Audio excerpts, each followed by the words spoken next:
بنرحب فيكم مرة تانية، يسعد صباحكم. متحدثنا هو His Excellency Pedro Ortiz. You are most welcome to join us here. We are very happy to have your attention and to join us with this conference. أنا استأذنت راح أتحدث باللغة العربية. المدن الحضرية وهي مقدمة من عنده الضخمة أو المدن العواصم اللي هي المتروبولايزيشن هي ظاهرة جديدة تماما نشأت في السنوات السبعين الماضية. لقد كانت العالم يحتوي على عدد 3 مدن فقط من المدن المليونية قبل القرن العشرين، وصولا إلى 500 مدينة في الوقت الحاضر تزيد عن 1,000,000 نسمة. يتم إساءة إدارة المدن العواصم في الغالب تنمية البلدان على المحك، لأن المدن الكبرى هي مراكز قوتها الاقتصادية. إذا لم تنجح حواضرهم فلن تعمل البلاد. وبيدرو أورتيز هو من بين المتخصصين الخبراء العالميين والمهنيين الذين يبنون الانضباط لإدارتها والتخطيط لها، والكفاءة الاقتصادية والعدالة الاجتماعية والاستدامة البيئية هي الفوائد الناتجة الثلاثة منهم تحت مظلة متوازنة من الحوكمة. عمل في أكثر من 64 دولة وأنجز أكثر من 36 مشروع ضخم يمكن تقييم فوائدها على مجتمعات المحلية والدول هذه بتريليونات من الدولارات. وهو أيضا مؤلف كتاب مرجعي بسميه Metropolitan Disciplines Reference Book The Art of Shaping the Metropolis، وأيضا هو المساهم الرئيسي في الكتاب الافتتاحي للتعليم الحضري اللي حكينا عنه الاتحاد الأوروبي تلمي. شغل بيدرو أورتيز من عام 1995 إلى 99 منصب المدير العام للإدارة والتخطيط الحضري والإقليمي لمدينة مدريد، مدينة يبلغ عدد سكانها 7 ملايين نسمة، مدينة ضخمة بناتج محلي الإجمالي يوازي الناتج المحلي لدول مثل بيرو أو كولومبيا، وإنتاج سنوي يبلغ من الإسكان أو من المساكن 50,000 وحدة سكنية، واستثمارات في البنية التحتية التي تضاعف 10 أضعاف بعض الدول النامية. التي لقد أنشأ خطة العاصمة للفترة بين 96 و 2016 عاصمة مدريد المقصود فيها، التي كانت منارة في التخطيط الحضري للعديد من المؤسسات الحكومية الدولية والمتعددة الأطراف. وقد قدم استشارات للعديد من هذه الهيئات المتعددة الأطراف مثل الاتحاد الأوروبي ومصرف التنمية الآسيوي ومصرف التنمية للبلدان الأمريكية والأمم المتحدة وموئل الأمم المتحدة وصندوق النقد الإفريقي واتفاقية الأمم المتحدة لمكافحة التصحر وما إلى ذلك. وقد شغل منصب كبير المخططين الحضريين في البنك الدولي من 2010 إلى 2012، ثم كبير المستشارين في إدارة المدن الكبرى. وقد عمل أيضا مع وكالات التنمية مثل الAFD والGIZ وسيدا، وهو في الواقع مدير في المعهد الحضري الدولي ورئيس ومؤسس زمالة متروبوليتان الدولية مع 250 مخطط وأكاديمي من 55 دولة. أما البعد الأكاديمي للبروفيسور بيدرو أورتيز فهو يمتد من أستاذ زائر في ميلانو بوليتكنيكو إلى مدير برنامج الماجستير التخطيط الحضري في جامعة ري خوان كارلوس، ومدير برنامج التمويل الحضري في جامعة نيويورك، ومحاضر في العديد من الجامعات التي تتراوح من كامبريدج المملكة المتحدة ومعهد ماساتشوستس للتكنولوجيا في الولايات المتحدة. يتعاون بيدرو أورتيز مع الاتحاد الأوروبي كمستشار أكاديمي أول في مشروع تلمي لإنشاء الانضباط الحضري مع مجموعة من الجامعات الأوروبية والأمريكية بقيادة ميلانو بوليتكنيك. وهو أيضا كبير المستشارين في مشروع أوروبي بالتعاون مع الحكومة الهندية اللي بيعمل عليه الآن لإنشاء إطار التنمية الحضرية في 16 مدينة رائدة في الهند. وكان بيدرو أورتيز قد انتخب سابقا عمدة المنطقة الوسطى من مدريد مقاطعة سلامانكا من 89 لل 91، ونائب لعمدة مدينة مدريد للثقافة من 91 ل 93، ونائب رئيس البلدية للتخطيط الاستراتيجي لمدينة مدريد من 93 ل 95، وموظف في البرلمان الأوروبي عندما انضمت إسبانيا إلى الاتحاد الأوروبي الفترة بين 85 و 87. So we are very delighted having you among us today, and you are most welcome in Jordan, in Amman, and the floor is yours, please. Thank you. I hope that what you have said is good. طيب. طيب رحبوا فيه معي.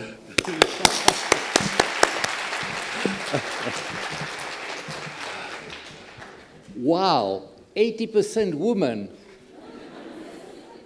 Normally it's the other way around, because metropolitan issues are finance, governance, government, and all that kind of thing. And normally it's 80% men and 20% women. So I'm very happy to see your attendance here. I have 45 slides. I'm very sorry for the technical problems and for the light. Can you shut all the lights? All the lights. No, the contrary, the other way around.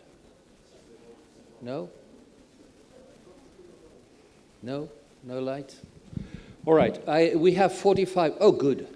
We have 45 minutes and 45 slides, no? And instead of having a Q&A, questions and answers event within these 45 minutes, I suggest that we have another meeting wherever, whenever, and we can go on discussing the things. Next, I'm going to talk first. Next. Oh, that's right. I'm going to talk first about how metropolises are very relevant for the countries and for the world, and how they have to be managed and planned. And then I'm going to go into Amman, because I did a report for the World Bank 11 years ago about Amman, and I want to share that with you. First, in the history of the world, there has been only 3 cities, metropolises, that were 700,000 inhabitants plus. It was Julius Caesar, Rome. It was Beijing of the Ming Dynasty in the 17th century, 16th, 17th century. And it was London of Queen Victoria from 600,000 to 1 million. 3. Now, next. Well, this is a world map. And those are the cities beyond 1 million inhabitants. We have come from 3 to 500. From 3 to 500 in 70 years. So this is an explosion of metropolises, and no one knows how to manage and plan them. So we are building up that discipline, and what I want to talk to you. And in these metropolises, 25% of the population of the world live. 25% of the population of the world. Well, Amman is almost 50% of the population of Jordan. No? And that 25% of the population of the world produces 75% of the GDP of the world. So production is mainly in metropolises. A citizen of a metropolis produces 16 times more than a citizen which is not metropolitan, which is urban or which is agricultural, rural. So the importance of metropolis for the economy of countries is absolutely essential. If you don't have a metropolis that works, you have a country that doesn't work. And in your case, Amman probably with half the population of Jordan, and probably 75% or 80% of the GDP of Jordan, it is absolutely essential to be competitive, efficient, to become a world metropolis. Next. So you see a million plus, this is UN information data, million plus is 25% of the world population already lives in those 500 metropolises. Next. This is countries in black and metropolis in red with the GDP, the production. And as you see, out of the 100 most productive areas in the world, already 46 are metropolises. So metropolises are as powerful as countries, and I can tell you, for instance, that Dallas has the GDP of Argentina. And Argentina is 46 million inhabitants, and Dallas is 5 million inhabitants. Paris is 3 times Colombia. Colombia, you have to multiply by 3 to get the GDP of Paris. Madrid is like Peru or like Chile, no? And so on and so on. San Diego, Los Angeles is like Italy, no? So you have there the power of metropolis, and if your metropolis doesn't work, the country doesn't work. Next.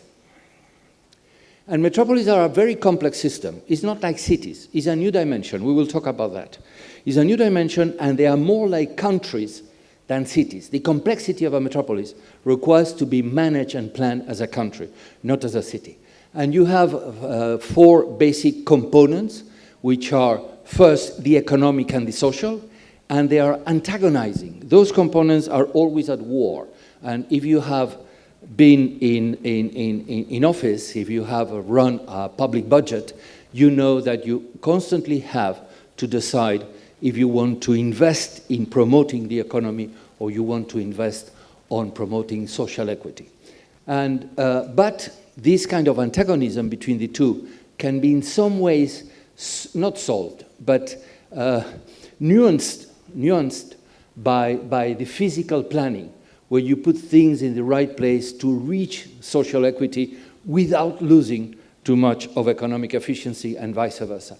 And this antagonism between economy, social, and physical has to be balanced by the government, by the governance, by the institutions that have to find a way. It is impossible to avoid that dichotomy, that conflict, but it is up to the government and to the institutions to find an equilibrium between those issues which are antagonic, no? Social equity, economic efficiency, physical sustainable development, and those are fighting together, so it's governance, the equilibrium objective. Next.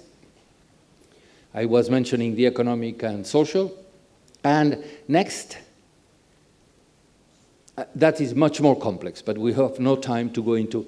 You don't see the colors because the colors have been lost, but you see those balls which were red, yellow, gold, red, gold, blue, and green are there, but they are much more complex inside, and we have no time for that. But if you want to follow a course which is in internet and it's free, it's online and so on, you can go to that Inception course, and I will be very happy to come to Amman again and to in the university to develop whatever you will like, you will think it will be interesting. Next. And whatever you do in one of those complex organizations of the metropolis, it has effects in the others. For instance, if you decide to build universities, which is great, no? You will increase the knowledge of the population. That knowledge will increase the productivity of the economy. The productivity of the economy will have more benefits for the firms that are in that economy. If the firms have more benefit, they will pay more taxes, and with those taxes, you can build those universities. So you see, it's a circular economy, in another way of understanding it, but you cannot do one thing without the other. No? You cannot go on just building universities, because where do you take the money from? The effect on the capacity of the population, the effect on the economy, on the taxes and the return is going to take time. So you really have to work all that together. Next. It's like a billiard, it's like a snooker table. When you hit a ball, it's going to hit all the other balls. As a professional, you cannot just think about the physical environment. You cannot just design where the streets are, or you cannot just think about how to promote the economy, or you cannot just think about where to build hospitals or to build hospitals. It is all together. And that complexity is what makes metropolises look like nations and not like cities. And so town planners have to understand that to reach that complexity, you have to develop new knowledge and new discipline to be able to manage those metropolises. Next. One of the characteristics is the way the metropolises are governed. No? In a city, you have the mayor, you have the deputy mayors, you have the chiefs of the departments, you have the chiefs of the services, you have the population, and you have a structure which is hierarchical, like a pyramid or like a circle, no? With the mayor in the center and the population around. So in that kind of place, in that kind of structure, which is called, in terms of constitutional terms, it's called unitary, you must work out a top-bottom, bottom-up communication between the power and the citizens, and that is the participation process. But in the metropolis, it's completely different because it's not one single mayor of the large metropolis. I was told this morning that more or less 1.5 million people come every day into Amman. No? These 1.5 million people are part of the metropolis, even if they are not part of Amman. No? And so you have to plan the whole thing. We will see later on, the metropolis definition is metropolis definition is the set of urban units that share a significant daily commuting. A metropolis is not a conurbation. It's not when the last building stops and you have the countryside, that's the limit of the metropolis. Not at all. Metropolis are independent units of urban units that work together socially and economically. And that is the difficulty, because each one of those municipalities, they have their own mayor and they have their own competences. And one mayor cannot tell the next one, you should do that. The most he can say is, I would like you to do that because that way we can do this together. But you cannot give orders to the other institutions that are part of the metropolis. And obviously, not only among mayors, you cannot give an order from a mayor to a minister. I want you to build the highway here or the train station here, or to the agency of water, or to the agency of transport, or to the agency of the environment. You cannot give orders. So it's a dialogue among peers, among people, institutions that each of them have their own competences by law, and you have to build a dialogue which is completely different to the municipal way of planning and managing. Next. So it's a peer dialogue against the bottom-up, top-down dialogue. And the way of planning, again, next. In a municipality plan, you have a regulatory plan. You say, what are you allowed to do in each of the plots? And that has to be done by the municipal administrations. And by saying what you can do or you cannot do in each of the plots, what you are doing is having a dialogue between the administration and the private sector that owns those plots and wants to build something on those plots. So in a municipal planning is a dialogue between the public sector and the private sector. In a metropolitan planning, not at all, again, because that dialogue between peers, you cannot tell them what you want them to do. You have to dialogue with them and reach negotiations. So it's an inter-administrative dialogue. It's not private-public, it's among administrations. No? And the other thing is that you should not make a regulatory plan when you are dealing with a metropolis, because the regulatory plans have to be done by the municipalities. What you have is to do a strategic plan. A strategic plan is more or less, what do you want to be in 40 years' time? When I meet a mayor or I meet a minister, the first thing I ask him or her is, what do you want to be when you will grow up? No? What do you want your metropolis to be in the world when you grow up? That is the strategy.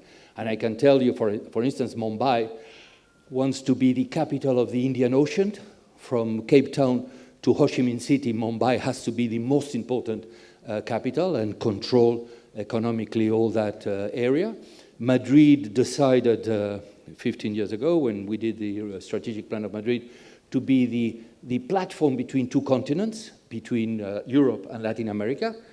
And thanks to that, Madrid Airport has grown from 9 million passengers to 61 million passengers. And that means 250,000 new jobs, which are high-level jobs. So the wealth of a metropolis is by its base economy. That means that it can export, you know? And all that requires a strategic vision and then a structural plan. A structural plan is, once you know what you want to be, what do I have to do to become that? I was talking yesterday, the strategic is you decide to have meat, fish, or soup. And the structural is, what is the dish I'm going to serve, the fish, the meat, or the soup, that are going to be different dishes. So the structural plan is where I have to put the trains, where I have to put the airport, what size has to be the airport, where I have to put the green areas, the protected areas, the highways, and so on and so on. That's the structural plan. But as you see, you are not regulating land. You are not saying what you can do or cannot do in that plot. You are giving general approaches that will become mega projects that will put that metropolis in the world. I remember Lyon, a French town between Paris and Marseille. They made a strategic plan, a structural plan, and they put plans where everything was exactly located. No, the roads, the trains, the high-speed train, and so on and so on. And everyone was against, no? Because no one wants a high-speed train in my backyard. There is a word for that, not in my backyard. No? So they took away the plan, and they substituted those maps by diagrams that show where the train should go, more or less, etc., etc. And everyone agreed, because the concepts were right, but the location was a different problem because it affected interests, and it was a different problem. So the strategic is, what do we have to do? And the structural is, where do we have to put things? No? Next. And you must understand that when a worm, which is 700,000 population, builds up into a large, worm of 15 centimeters, becomes a worm of 1.5 meters, becomes a metropolis of 5 million, is not anymore a worm, it's a snake. And if you are going to hold a snake the way you hold a worm, you're in trouble. So you really have to change the way you think and the way you manage a metropolis, which is absolutely a completely different way. No? You cannot manage a metropolis thinking that it's a large city. Next. And we have no time to go into governance, no? But you have 4 ways of governing a metropolis. You have, when the municipalities get together around a table and they discuss their issues and they try to find solutions, that is a confederal system. In constitutional law, there is only 3 national systems: unitary, federal, and confederal. And metropolis, as they are more like nations than cities, they have to work into that kind of framework of constitutional legal systems. And so when you get the mayors together to decide, they don't have the money. So the metropolis is not going to be possible to be built by a confederation, but that is called a confederation.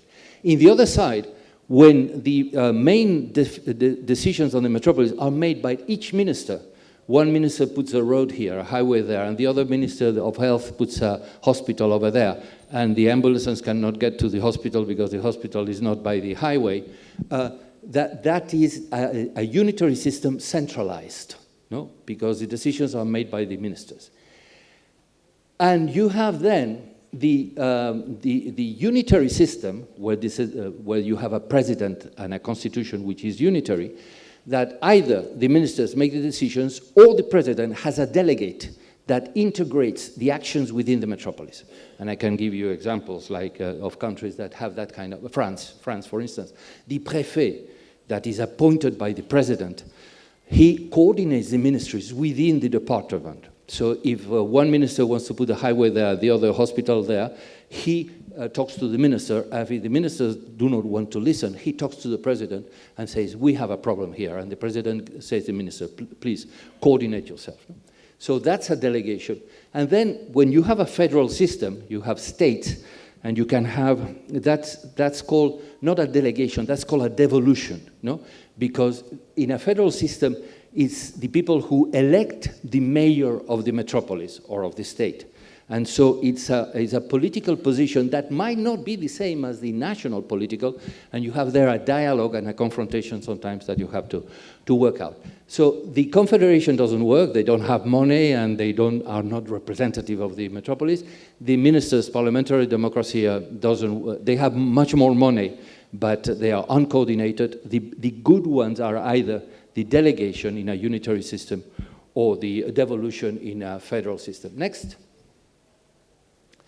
And then metropolises are exploding in size.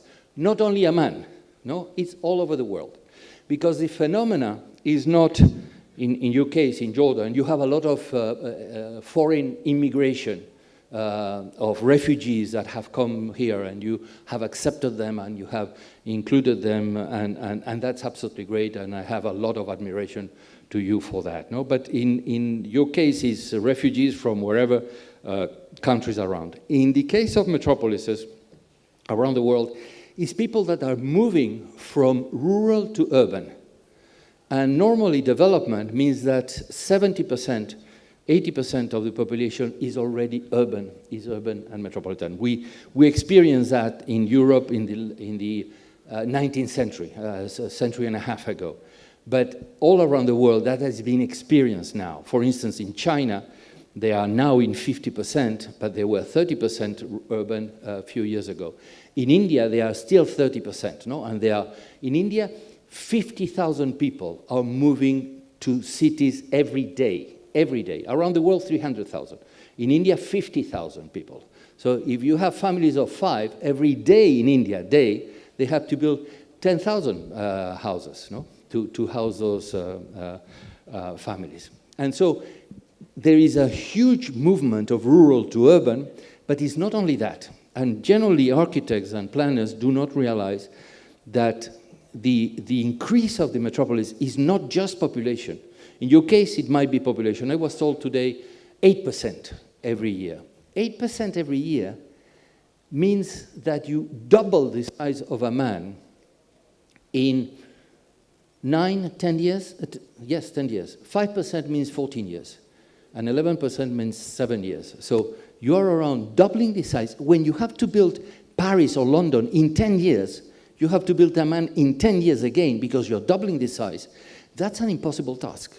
It is possible, but you have to have an approach which is completely different from just enlarging as a metastasis of growth of houses. You have to structure the metropolis to be able to manage that.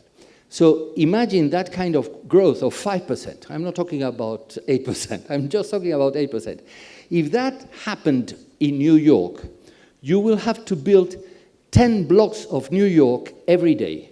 Not just plan. No, built. Broom. So it's like going down Fifth Avenue and with a fairy stick and hitting the ground and then seeing the buildings grow. Obviously, that doesn't happen in Fifth Avenue, and it doesn't happen in New York, but it's happening everywhere, and it's happening in Amman. And that's what you have to address. Next. Size is good. People say, well, we are unable to manage the metropolis. We should control that metropolis and not grow and keep people in the rural areas and so on and so on. Remember, you are 16 times more efficient in a metropolis than in a rural area. So if you want to keep a rural country, you will not be a developed country within the set of concept of countries and metropolis around the world. I am not against that in moral terms, but you must realize what are the consequences of that. Size is efficiency. When you double the size of an animal species, you reduce the energy consumption by 15%. So when you double the size of a metropolis, you increase the efficiency by 15%. That doesn't mean, next, those were the animals and the energy consumption, and you saw that the red line, the slope was less than 45 degrees, so that means that it's more efficient. No? And these are pump stations, petrol pump stations in European countries, in cities, and you see again that the slope is smaller than 45 degrees. That means that when you are a larger city, you need less pump stations, and the money that you have to spend in building those petrol stations and the people that are working there will be working somewhere else where they multiply the efficiency of the metropolis. That is the economies of scale effect, which work in economy, obviously, and work as well in metropolises. Next. And that works for everything, GDP, income, patents, crime, that's consistent all over the world. When you grow larger, you are more efficient. Next. And the rule of law is, the rule of thumb is when you double the size of a metropolis, you increase by 15% and the GDP, no? Is that important? For instance, yes.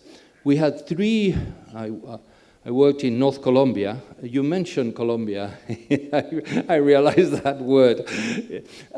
In North Colombia, there are 3 cities which are separated by 80 kilometers, and one is 2 million, the other is 1.5 million, and the other 500,000. No? And if you link those 3 cities by a train and make a single metropolis out of the 3 cities, you increase 15% their GDP. and that would be $6 billion per 6 million dinars, 6 billion dinars per year. And the cost of the train is 3 billion. So you amortize the train in 6 months. That's a wonderful investment, because an amortization time for an investment is good at 11 years, imagine at 6 months. The issue is not the economic efficiency, the issue is the financing, because the train has to be financed by the government, and the benefits are for the whole economy. So it's an issue of the engineering of the finance, is not the issue of deciding which is really good for the metropolis. So you multiply by 15%, you increase by 15%. Next. That doesn't mean that you are 2 million, 4.5 million or 5 million inhabitants in Amman, and you have to invite the other 5 million inhabitants from the rest of Jordan to live in Amman. No, that doesn't mean that. It means that what you have is to have interconnected the people in a metropolis to multiply the single market effect and the economies of scale. If you have 8 cities with 100 people or 100,000 people in each of them, and you start connecting them, you are going to increase by 15% every time you connect 2 of those cities, because you have multiplied the market by 2. And if you go on connecting the whole metropolis, instead of producing 800, you are going to produce almost 1,300. So you have multiplied your efficiency by 62% by connecting the metropolis in a single market, labor and economic market. Next. Metropolitan dimension scale is a new scale in the history of mankind. We mentioned that before. Khaled, you can have the file, and you can share the file with whoever is interested. There is no need to make photos, because really the photos don't show. The screen is so bad that it doesn't show. Metropolitan planning, metropolitan management is a new scale, which is the 150,000. If you are architects in origin or engineers, you know, well, the young ones know because you work with computers, but the old ones like myself, we work with paper and rotring and scales, no? When you design architecture, you design at 150. When you design urban design, streets and so on, 1,500. When you do urban planning, 1,500. When you do metropolitan planning, 150,000. And so on until the scale of the world, which is 150 million. And all these scales have to interact and to dialogue. And each of the scales requires a different set of disciplines, a different set of knowledge. That's why an urban planner is not automatically a metropolitan planner. You have to acquire knowledge on governance, as I mentioned, on economy, on finance, on all that as an architect, I am an architect, nobody's perfect. As an architect, we don't have, because we were not taught that at the university.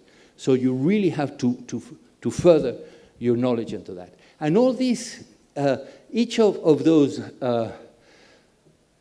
scales not only have different disciplines, they have different type of client. An architecture is an institution or a family. And when you go into town planning, is the municipality. And when you go into metropolitan planning, is the governorate and is the national government. And when you go on and on and on, you end up at the world stage. And it's the Chinese Politburo, the CIA, the White House, or the World Bank. And each of them has to dialogue with the others. I was once involved in a planning of an area in Panama City, close to the mouth of the Panama Canal, and the Chinese were trying to get hold of it. Because obviously, if you get hold of the Panama Canal, you are controlling the trade between the 2 coasts of the United States. And that's a very important strategic position. So you see, even when you are doing urban design in an area of a city, you have to take into account what is going up and down from the other scales. Next. And when we do metropolitan planning, we generally only work with 3 scales. We discuss with the national government, but we only discuss metropolitan scale, urban scale, and urban design scale. I'm not going to go into the details of that, but again, if you want to go into the online course, it's 20 short lectures of 15 minutes, and you can watch them there. No? But these scales are important for Amman. I am thinking about Amman every time I mention something about this kind of managing the metropolis. Next. And in 2001,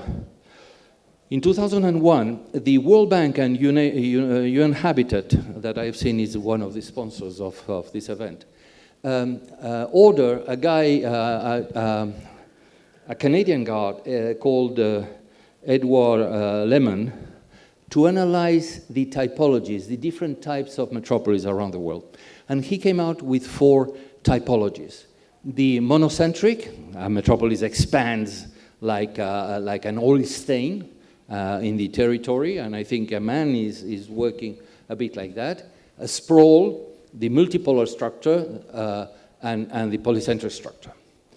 That was in 2001. It was already late. We already knew that. And we already knew that out of those 4 typologies, 3 do not work. Next.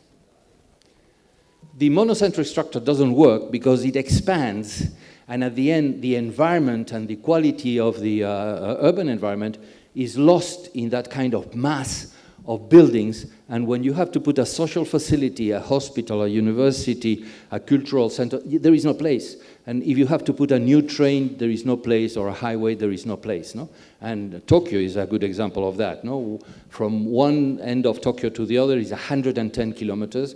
And if you have to put a train, they have to go on the roofs of Tokyo, and you are looking at the roofs of Tokyo by the window of your train because there is no place in the land. So that doesn't work as an efficient metropolis, and congestion is extreme in that kind of monocentric structure.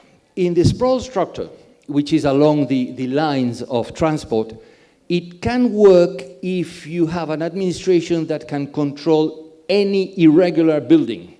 No? In Denmark, Copenhagen works like that. But if you arrive with a truck of bricks to a plot, in 2 hours, the police is there asking you, what are you doing?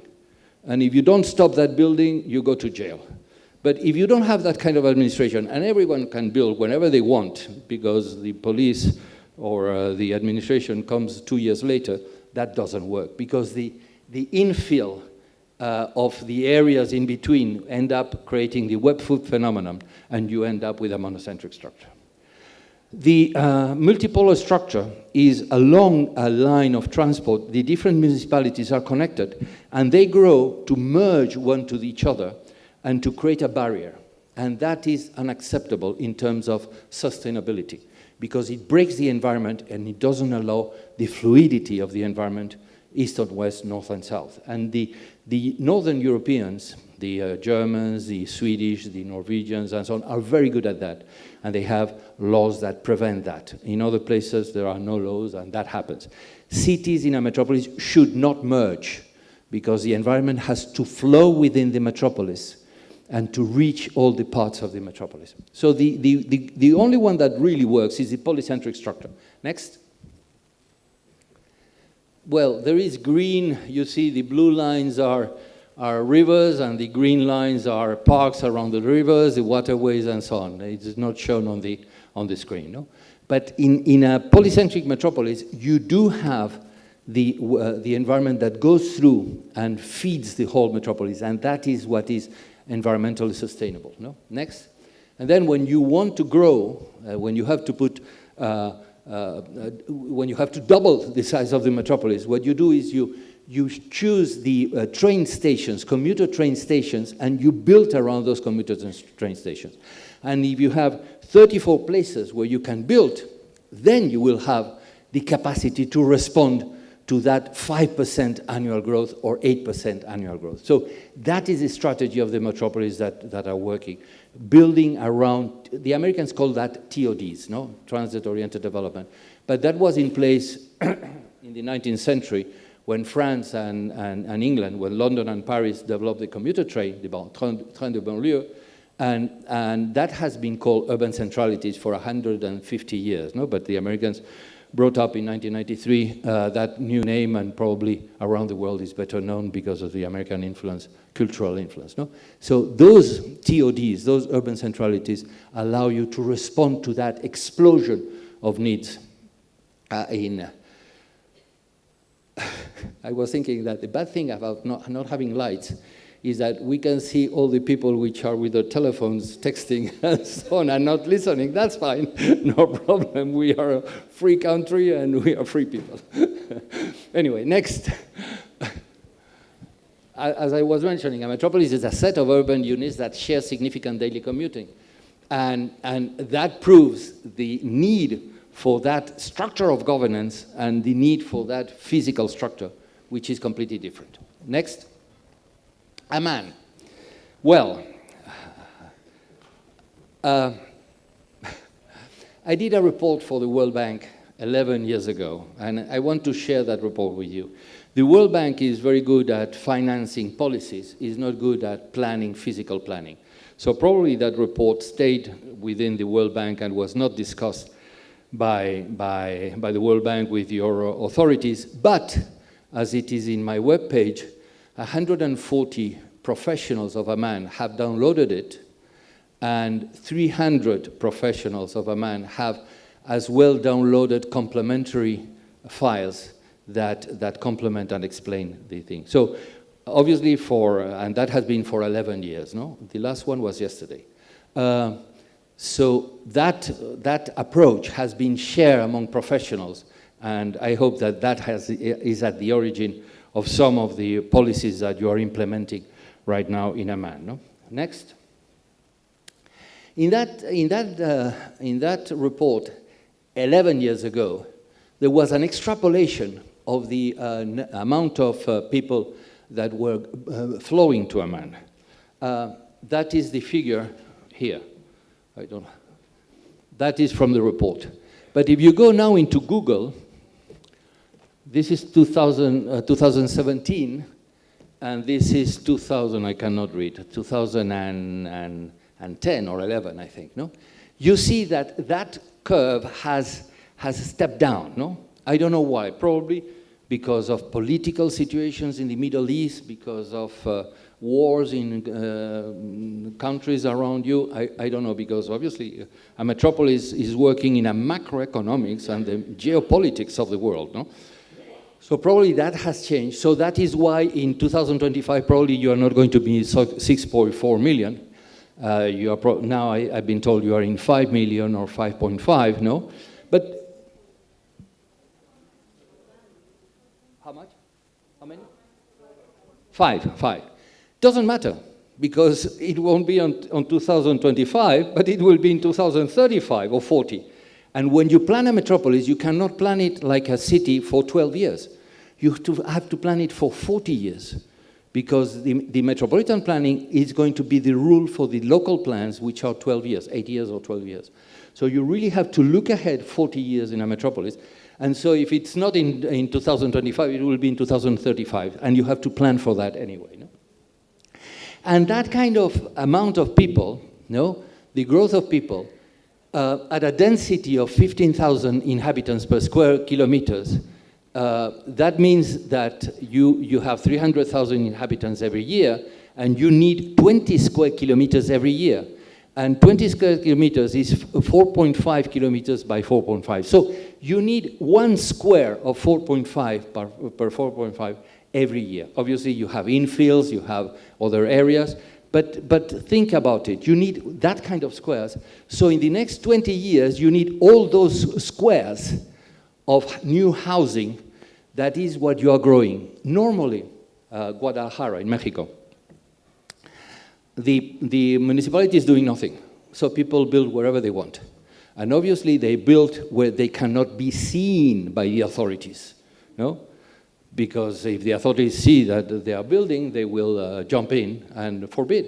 So you don't see the growth of Guadalajara because it's taking place in the wrong places, in the protected land, in the land that are valleys, that are green, and so on and so on.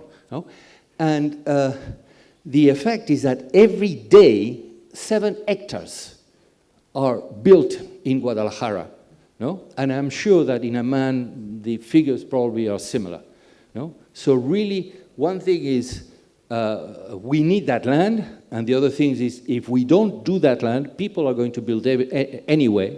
No? So you're going to get those buildings in the wrong places. So where to put those squares of almost 5 by 5 kilometers? Next. Wow, very difficult to see, no? You see the different scales. Jordan, there are two arrows, which are the two main directionalities of the nation of Jordan that point to Amman, which is in the center. Then you have the straight lines of the Jordan Valley, the Jordan, then the hills, then the desert that is zooming in the metropolis. Then within the metropolis you have the historical line of growth of the city, the expansion to the west, and then the borderline with the desert that would be the expansion to the east. And then when you go into the 15,000, you see the hills of Amman with the creeks between the hills. The structure of Amman is extremely characteristic, and that flow into that river where you had already for a century and a half the train going into that valley. No? So you see that to expand the structure of Amman, you have to understand the DNA of a metropolis to propose an expansion of that metropolis in the right path of that DNA. Next. So you had these creeks and these hills that flow to that blue line, and in the expansion of Amman in the last half century, you move to the west because it's the hills, it's the nice places, people want to build there, but that has to be protected rather than spoiled by 4 million people building. To build a house doesn't matter, but if you build 1 million houses, you are destroying the environment. That happens in all the countries, no?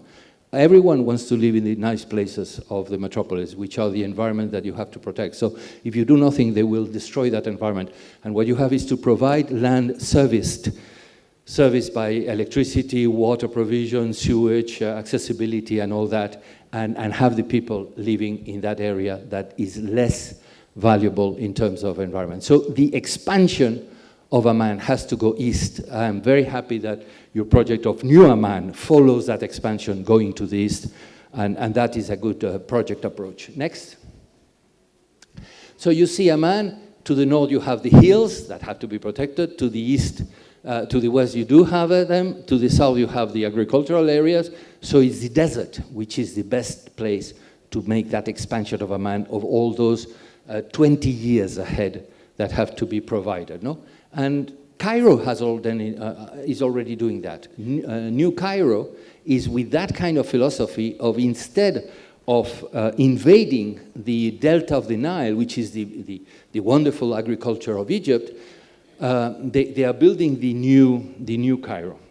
But the new Cairo, and I will comment something, has a couple of problems. First, they have not thought of public transport, mass public transport. Cairo is 19 million people, no? And there are going to be 25 million. And if you don't think about the commuter train, the public transport, mass public transport, at the end, the streets and the roads that link Cairo with New Cairo have jams of 1 hour in the morning and 1 hour in the evening because they have not been able to think ahead about that need. And the second problem with New Cairo is that it's a formal city, only formal. And Cairo economy is 70%, 80% informal.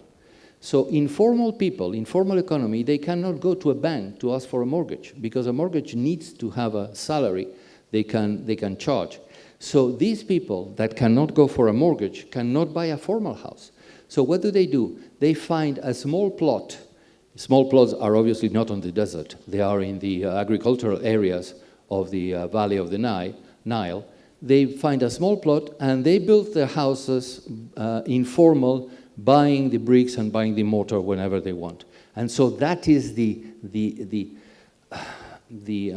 tragedy of Cairo, that they are building a new Cairo only for administration and for wealthy people that have a formal job, that have a formal income, and they can buy a house with a mortgage from a bank.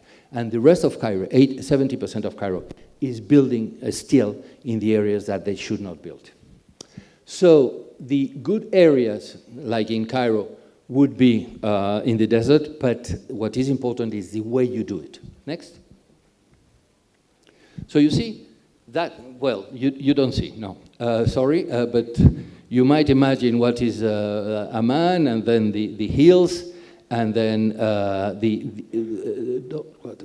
10 years. That amount of land is what you need for 10 years, no?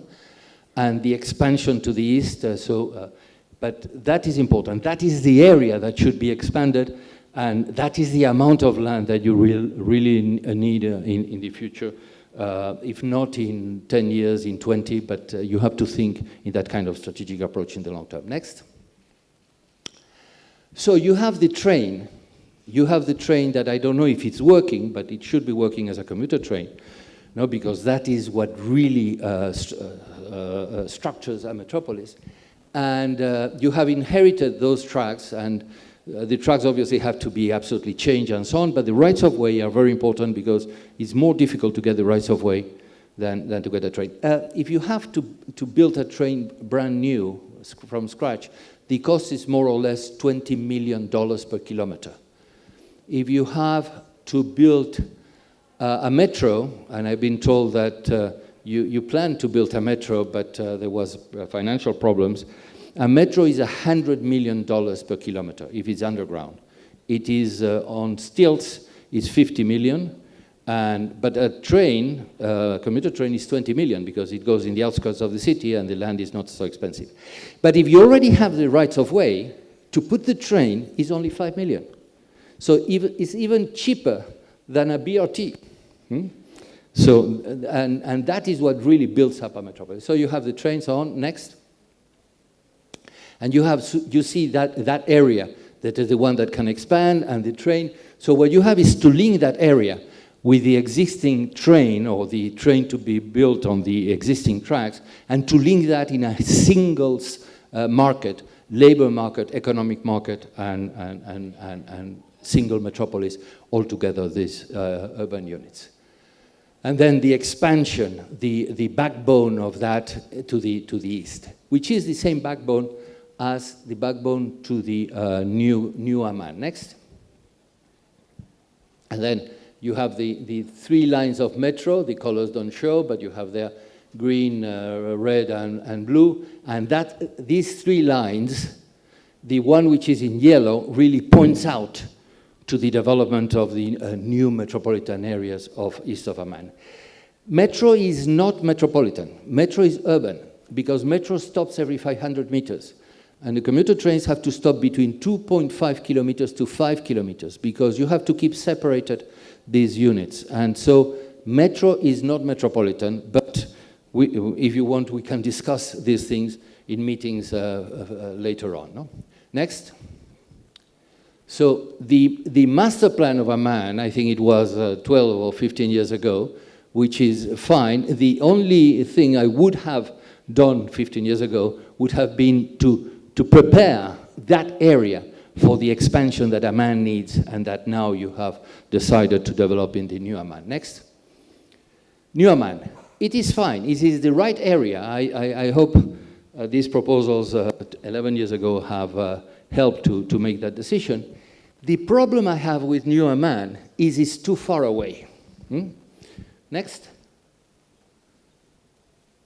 Well, this, you see nothing. So go back to the previous one, because there is, no. You have 40 kilometers to New Amman. And what I was proposing 11 years ago, and I show you, is 8 kilometers. The difference between 8 kilometers and 40 kilometers is an extra cost of 10 million dinars every day in transport. Every day, 10 million dinars. What can you do with 10 million dinars every day? Probably 1 kilometer of commuter train every day, no?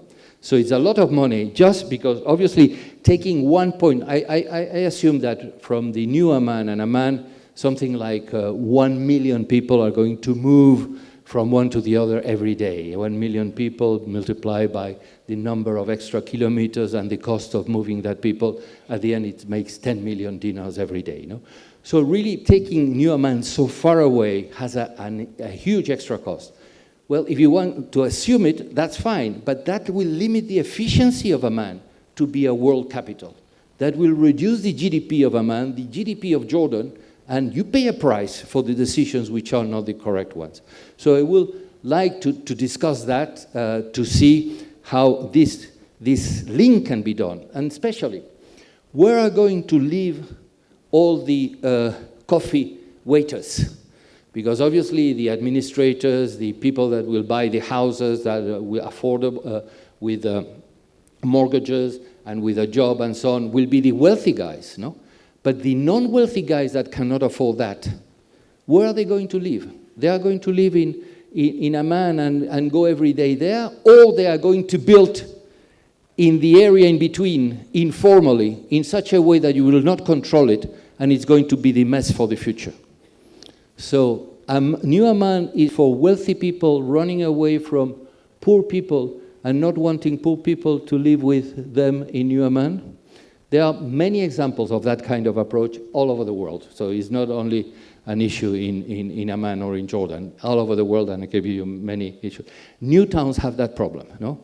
And so that's why generally new towns are extremely expensive, and at the end, if there is not a consistency of policy among 30 years, because a new town is 30, 40 years to be built, those new towns are leftovers, and they are ghosts of previous areas forgotten in the past. No? So that's my worry about New Amman. I would love to talk with the Amman Council and the guys which are preparing that project and discuss these things with them. Next, I am finishing. So this is what I said, but in a map that is not shown in the screen. Next. I was talking about Cairo. So Cairo, they have done the right thing in terms of physical planning, because it's an extension of Cairo. It's not a jump. It's not a new town. It's a new town, but it's an extension. The problem with Cairo, as I mentioned, is the land management that is too formal, and then the real Cairotas cannot go there. And then the train structure that has been... Now they are thinking, now that they have realized the mistake, they are thinking of putting the train, but in the wrong position, because they have no land left to put the train. Next. So this is the first proposal I made 11 years ago, and as you see, New Amman would be around here. So what I suggest is the link of both in such a way that you will have a continuous system and not a mess in between because of the informality that will jump in. Next. Well, and then for these 11 years in Milano Politecnico, a professor called Contin have been studying the development of these areas in Amman with Jordan students, PhD students, and so on, and they have come out with a set of organizations that are worth seeing, and I suggest that you get in contact with Contin and discuss these developments with this professor. Next. You see nothing, but there is a lot of small-scale development. My project, my proposal was at 150,000, and what they do in the Milano Politecnico, they go into 1,500, 1,500, and even there are some images of renderings that show, you see the growth of the different amount of population in that area as Amman expands. Next. There is even renderings and so on. You see nothing. So I suggest that you get the file, and well, I can share it with you. If you email me, if you get in contact with me through LinkedIn, I can send you that file so you will see the images right. I think this is the last one. Next. Well, more of this urban design approach, 1,500, next. And this is the final one, next, final. So I was talking about how you manage a metropolis yesterday with your your leaders, and I mentioned that we are doing something. I've done that with the World Bank, with the Inter-American Development Bank. I'm doing that with the European Union in India. I've done that in 19 countries and so on. We call that brain shops. It's getting together 18 people that represent the different institutions of the metropolis, working together for a week, thinking about the strategic, what that metropolis wants to be in the future, and what do we have to do that. And it's like a strategic plan, but instead of costing $3 million and spending 2 years to do that, is in 1 week, a really brain shop concentration, and we find out some proposals that then they are implemented. I can tell you that depending on the collective intelligence of the metropolis, they are implemented within 6 years or 20 years. Collective intelligence is the capacity of a group to make the right decision within a certain span of time, a reasonable span of time. There are societies that cannot make the right decision, and they are a mess, and there are societies that make the right decision, and they work. So that is collective intelligence. It's not the intelligence of the individuals, it's the intelligence of the group, of the metropolis in itself. No? So this works on this collective intelligence because it's all the institutions, all the professionals that have responsibilities on the metropolis that work together to have a consensus, which is not formal, but it's informal and works out to be implemented. And it depends on that collective intelligence if it is implemented straight away or in a long time. They are implemented anyway because things are obvious, no? But it takes longer or shorter. So we can work out some kind of brain shop with you if you feel like, and I would be very happy to join you in that kind of work. And that's the end. And the next one is thank you, I think. Thank you.